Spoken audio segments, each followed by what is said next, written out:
ભરૂચમાં દારૂની મહેફિલ કરનારા પોલીસ કર્મીઓ સામે કાર્યવાહી કરવામાં આવી છે. એસઆઈ હિતેશ પરમાર અને ઠાકોર પટેલ સહિતના સામે ગુનો નોંધવામાં આવ્યો છે. દારૂની મહેફિલના કેસમાં કુલ 7 લોકો સામે ગુનો દાખલ કરવામાં આવ્યો છે. હાંસોટ પોલીસ મથકમાં પ્રોહિબિશન અંગેનો ગુનો દાખલ કરાયો છે. અમેરિકાથી પરત આવેલા મિત્રએ પોલીસ કર્મીઓ માટે મહેફિલનું આયોજન કર્યું હતું અને હવે આ સમગ્ર વિડીયો છે તે સામે આવી રહ્યો છે.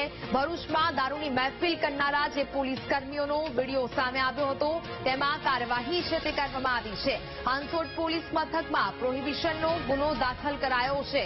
એસઆઈ હિતેશ પરમાર અને ઠાકોર પટેલ સહિતના સામે આ ગુનો છે તે નોંધવામાં આવ્યો છે. દારૂની મહેફિલના કેસમાં કુલ 7 લોકો આમાં ઝડપાયા હતા અને જેમાં હવે કાર્યવાહી થઈ રહી છે. સંવાદદાતા ગૌરવ ફોન લાઈન પર જોડાયા છે. ગૌરવ, ભરૂચમાં દારૂની મહેફિલ કરનારા પોલીસ કર્મીઓ સામે કાર્યવાહી કરવામાં આવી રહી છે, શું અપડેટ? જી, ગત રોજથી વાયરલ થયેલા વિડીયો બાદ એસપી દ્વારા કાયદેસરની કાર્યવાહી કરવા માટે તજવીજ હાથ ધરવામાં આવી હતી અને જે રાઇડર અને ડ્રાઈવર હતા એમના ઉપર કાયદેસરની કાર્યવાહી કરવામાં આવી છે. એમની સાથે સંલગ્ન બીજા જે સાથીદારો હતા એવા 7 લોકોની ઉપર ગુનો દાખલ કરવામાં આવ્યો છે પ્રોહિબિશનનો. અને જે મિત્ર દ્વારા આનું આયોજન કરવામાં આવ્યું હતું તે લોકોનો પણ સાથે ગુનો દાખલ થયો છે હાંસોટ પોલીસ સ્ટેશનની અંદર. બિલકુલ ગૌરવ, જાણકારી બદલ આભાર.